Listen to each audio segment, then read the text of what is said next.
गर्मियों की खास आज मैं आप सबके साथ शेयर करने वाली हूँ गोंद कतीरे के लड्डू। और ये जो लड्डू है ना, ये ड्राई फ्रूट के लड्डू से भी 100 गुना ज़्यादा ताकतवर हैं।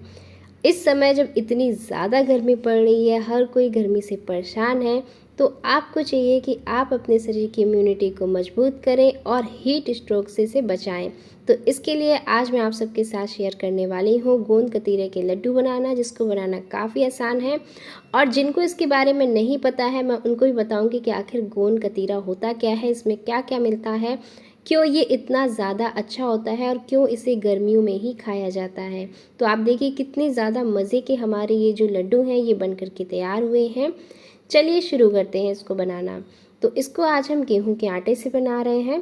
तो यहाँ पर हमने 2 कप जितना गेहूं का आटा ले लिया है।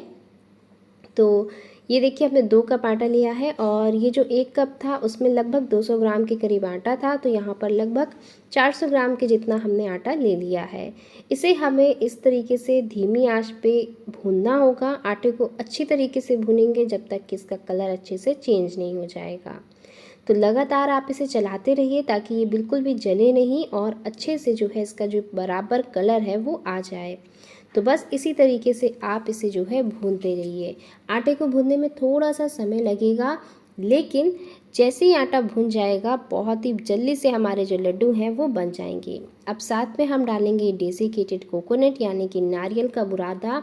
आप चाहो तो कटा हुआ नारियल डाल सकते हैं या फिर नारियल को मिक्सी में पीस करके। तो आटे को भूनने देते हैं। अब देखिए मैं आपको दिखा देती हूँ कि गोंद कतीरा कैसा दिखता है। तो देखने में कुछ इस तरीके से होता है ये गोंद कतीरा। भीषण गर्मी में कुदरत का चमत्कारी वरदान है ये गोंद कतीरा। तो इसके फ़ायदे और जान लीजिए कि कितने ज़्यादा इसके फ़ायदे होते हैं। तो देखिए ये ना जैसे नॉर्मल हमारा जो गोंद होता है, जो बबूल की गोंद होती है ना, उससे जो है आप देख सकते हैं इसमें कोई चमक नहीं होती। इसमें एक क्रिस्टल फॉर्म होता है, वो थोड़ा सा चमकता है। थोड़े छोटे फॉर्म में आता है, ये थोड़े बड़े बड़े फॉर्म में आता है। इसकी आपको बहुत ज़्यादा नहीं, सिर्फ 4 पीसेस देखिए मैंने डाले हैं और पानी में इसको डाल करके भिगोने के लिए छोड़ दिया है। तो अब आटे को भी देख लेते हैं। इसके आगे मैं आपको इसको बताती रहूँगी कि आखिर क्या क्या फ़ायदा करता है। तो नॉर्मल एक बात कहूँ सीधे शब्दों में, तो गोंद कतीरा हमारे शरीर को ठंडा रखता है। जैसे बबूल गोंद की तासीर होती है गर्म, तो हमारे शरीर को ठंडियों में गर्मी देता है, ठीक उसी तरीके से गोंद कतीरे की तासीर होती है ठंडी, तो हमारे शरीर को गर्मी में ठंडक देता है। साथ में इलायची का पाउडर हमने जो है इसमें मिला दिया है। और बस आप देखिए आटा हमारा जो है अच्छे से भून चुका है और ये आटा हमारा बिल्कुल तैयार हो गया है लड्डू को बनाने के लिए। तो इस स्टेज पे आपको गैस को बंद कर देना है, इससे ज़्यादा हम आटा नहीं भूनेंगे। और मैं आपको बता दूं गर्मियों में अक्सर कई लोगों के साथ होता है कि उनकी नोज़ से ब्लीडिंग होने लगती है। तो अगर आप गोंद कतीरा खाएंगे तो उससे जो है आपको काफ़ी ज़्यादा राहत मिलेगी। तो मैंने आपको बता दिया कि ये जो सबसे इम्पॉर्टेंट काम है, शरीर को ठंडा रखता है। तो लू लगने से हमारा शरीर बच जाता है। और यहाँ पर आटा हमारा ठंडा हो रहा है तो गोंद कतीरा भी हमारा फूल चुका है। आप देख लीजिए कुछ इस तरीके से ये बर्फ़ के जैसे फूल जाता है, या फिर मैं आपको कहूँ कि जेली के जैसे फूल जाता है। बिल्कुल वाइट हो जाता है, ट्रांसपेरेंट सा हो जाता है। इसका जो एक्स्ट्रा पानी था वो मैंने निकाल दिया है। तो इसका जितना भी एक्स्ट्रा पानी हो आप बिल्कुल आप निकाल दीजिए और इस तरीके से तैयार हो जाता है। तो 1 से 1.5 घंटे लगते हैं। अब हमने यहाँ पर एक सॉस पैन लिया है, इसमें हम डालेंगे देसी घी। तो 2 कप आटा लिया था जिसमें आधे कप हमने जो है डेसिकेटेड कोकोनट डाला था, उसी के साथ में हम यहाँ पर आधे कप घी लेंगे। घी को हम मेल्ट होने के लिए रखेंगे। तो बिल्कुल धीमी आंच पे मैंने जो है घी को मेल्ट होने के लिए रखा है। बात को ध्यान से सुनिएगा कि घी को आपको बहुत ज़्यादा गर्म नहीं कर लेना है, क्योंकि गर्मी का समय है। तो ये जो हमारे हल्के हल्के ड्राई नट्स हैं ना, ये फटाफट से जलने लगेंगे। हल्के हल्के ड्राई नट्स में हमने डाला है पॉपी सीड्स, जो कि बहुत ही ज़्यादा फ़ायदेमंद होता है और इसे हम डायरेक्ट कंज्यूम नहीं कर सकते लाइक कैश्यू और आलमंड्स। तो इसलिए हम इस तरीके से थोड़े थोड़े जो रेसिपीज़ बनाए उसमें ऐड कर दें ताकि ये हमारे शरीर में किसी तरीके से पहुँच सकें। और इसी के साथ हमने मस्क मेलन सीड ऐड किया है, जिसे खरबूजे के बीज बोलते हैं, 2 टेबल स्पून। देखिए घी को मैंने ज़्यादा गर्म नहीं किया क्योंकि गर्मी का समय है। अगर बहुत ज़्यादा गर्म कर लो तो एकदम से ये जो है नाजुक से हमारे जो हल्के से ड्राई नट्स हैं वो जलने लगते हैं।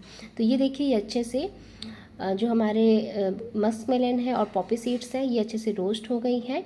और अब हम जो है गैस को बंद कर देते हैं। तो यहाँ पर अब हमें जो है गैस को बंद कर देना है और इसके बाद हम इसमें ऐड करेंगे ये चीनी का भूरा, जिसे कैस्टर शुगर बोलते हैं। तो आप चीनी का भूरा या चीनी का तगार ले सकते हैं या फिर पिसी हुई चीनी भी ले सकते हैं। तो मैंने आज चीनी का भूरा लिया है ताकि हमारे जो लड्डू हैं वो बहुत ही बढ़िया खसखस बने। तो देख लीजिए आप, ये जो घी है वो बहुत ज़्यादा गर्म नहीं होना चाहिए। इसके बाद हम जो है इसे ऐड कर देंगे। तो यहाँ पर अब हम इसे अच्छी तरीके से मिक्स करेंगे। तो कुछ इस तरीके से देखिए, ध्यान बस इतना रखिएगा कि पैन बहुत ज़्यादा गर्म नहीं हो और ना ही जो है जब हम इसमें घी में चीनी डाल रहे हो तो घी बहुत ज़्यादा गर्म हो। तो ये देखिए अच्छे से मिक्स हो चुका है और अब हमारा ये जो आटा था ना ठंडा हो चुका है, इसमें हम ऐड कर देते हैं ये घी और ये सारी चीज़ें जो हमने अभी मिक्स करके रखे हैं, तैयार की हैं, और बस इसे हम फटाफट से मिक्स करेंगे। तो इस तरीके से जो है आप ये लड्डू बनाइए, खाने में बहुत अच्छे लगते हैं।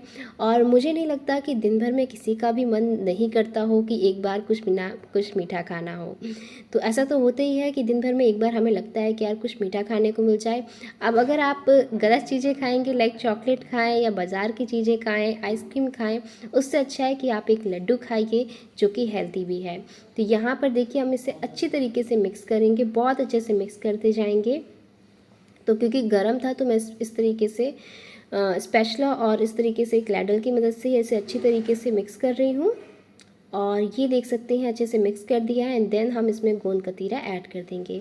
अब देखिए गोंद कतीरा मैंने इतना डाला है, लगभग हाफ कप से थोड़ा ज़्यादा था, तो या फिर कहूँ 3/4 कप था। आप चाहें तो थोड़ा और गोंद कतीरा भी ऐड कर सकते हैं, तो ये आपके ऊपर है। अगर आपको और गोंद कतीरा ऐड करना है तो आप ऐड कर सकते हैं बेशक। इसका कोई फ्लेवर नहीं होता है, तो आप इससे बिल्कुल निश्चिंत रहें कि इसका फ्लेवर कैसा होगा। इसका कोई फ्लेवर नहीं होता है, तो आप बेझिझक जो है डाल करके इसे खा सकते हैं। बस इससे क्या होगा कि आपकी जो सेल्फ लाइफ है लड्डू की, ये बहुत ज़्यादा नहीं रहती है। अगर हम नॉर्मल जो गोंद होती है, बबूल की गोंद से लड्डू बनाते हैं सर्दियों में, तो उनकी लाइफ काफ़ी ज़्यादा होती है। पर ये जो गोंद कतीरा है, क्योंकि हम इसे पानी में भिगोते हैं, तो इसकी लाइफ बहुत ज़्यादा नहीं होती है। बट फिर भी अब हमारे पास सुविधा है तो हम इसे फ्रिज में रख सकते हैं। तो आराम से आप 7 से 10 दिनों तक इसे खा सकते हैं फ्रिज में रख के, ये ख़राब नहीं होंगे। तो सपोज़ कि अगर आपके घर में 4 लोग हैं, रोज़ एक एक लड्डू खाते हैं, तो 10 दिन यानी कि 40 लड्डूस, तो फिर ये आराम से ख़त्म हो जाते हैं, ख़राब होने का कोई सवाल ही नहीं होता है। तो मैंने आपको बताया कि गोंद कतीरा शरीर को ठंडक देता है, ये हमारे शरीर के लू से बचाता है। इसके अलावा अगर आपकी नोज़ ब्लीडिंग होती है गर्मियों के टाइम पे, तो उससे बचाता है। हीट स्ट्रोक से हमें बचाता है, तो इसके बहुत ज़्यादा फ़ायदे हैं। तो आप इसे ज़रूर से बाज़ार से लाइए और इसे जो है किसी भी तरह कंज्यूम कीजिए। चाहे तो इस तरीके से लड्डू बना के कंज्यूम कीजिए या फिर आप इसे दूध में मिला करके खाइए, खीर में मिला करके खाइए, पर आप इसे ज़रूर से खाइए। तो कैसी लगी आपको रेसिपी, कमेंट करके मुझे ज़रूर से बताना। Bye bye.